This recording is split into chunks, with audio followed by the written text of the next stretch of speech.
В регионе Южного Кавказа развивается одна из самых масштабных геополитических перестроек последнего десятилетия, и, по оценке иранских геополитиков, меняется сама архитектура сил на пространстве от Южного Кавказа до Центральной Азии.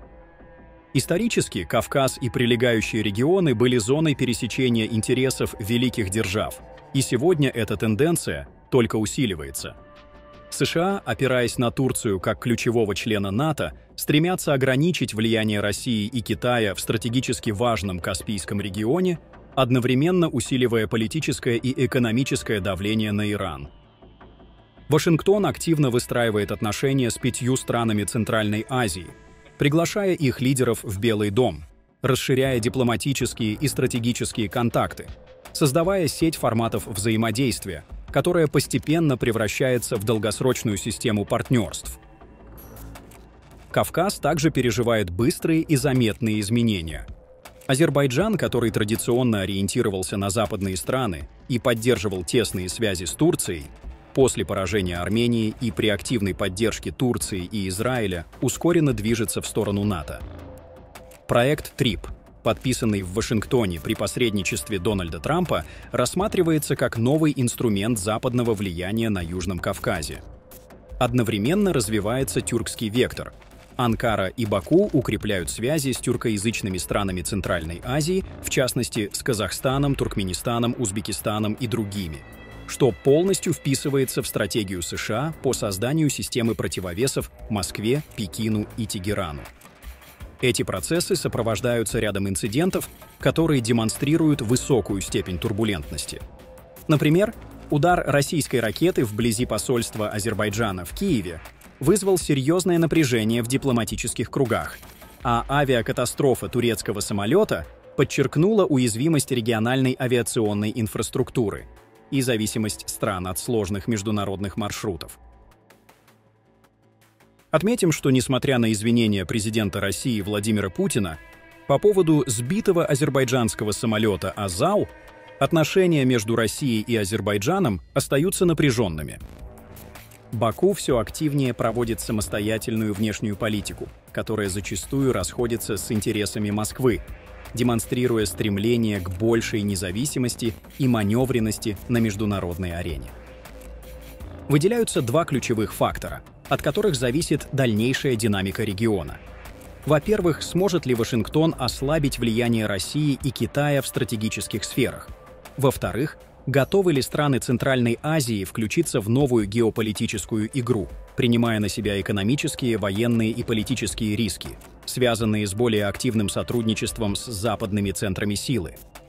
Для Ирана формирование западно-турецкого блока на северных границах становится новым стратегическим вызовом, который способен серьезно изменить баланс сил в Каспийском регионе и на Кавказе, а также повлиять на безопасность ключевых транспортных и энергетических маршрутов.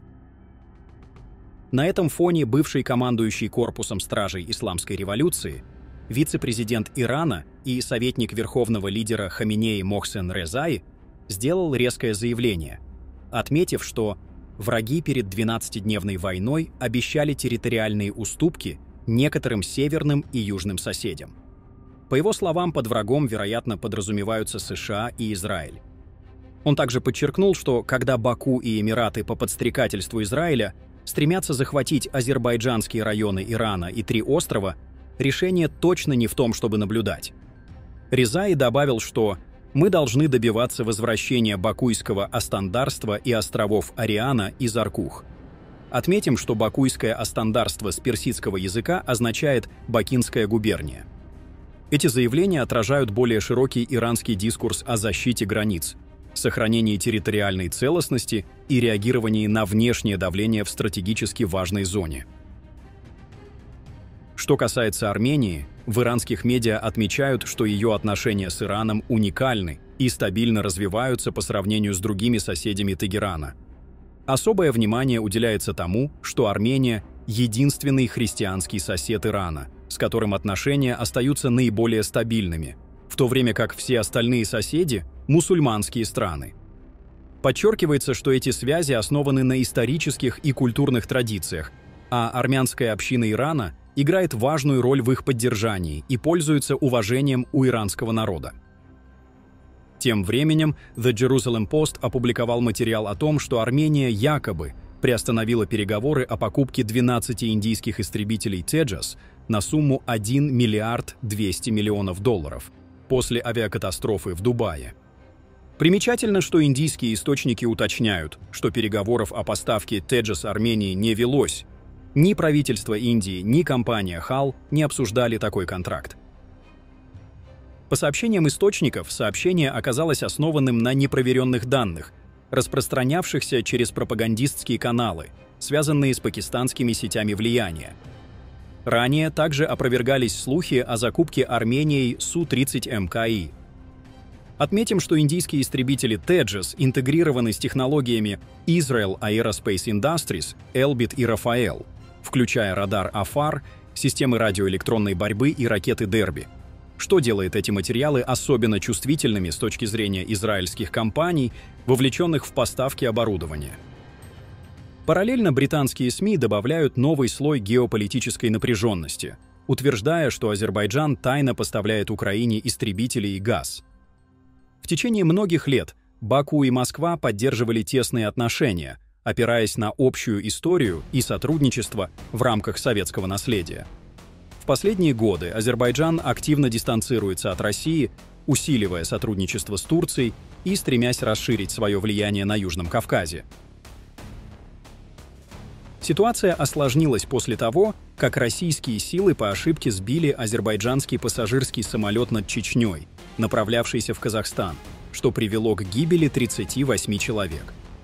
Президент Ильхам Алиев пригрозил обратиться в Международный суд, а последовавшие попытки Москвы сгладить ситуацию не смогли полностью снять напряженность.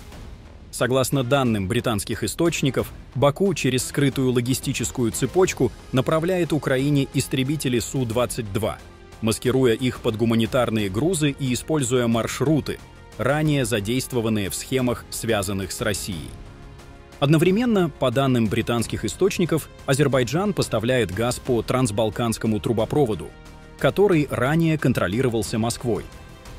Несмотря на небольшие объемы поставок, для Украины это первый альтернативный источник топлива после прекращения закупок российского газа.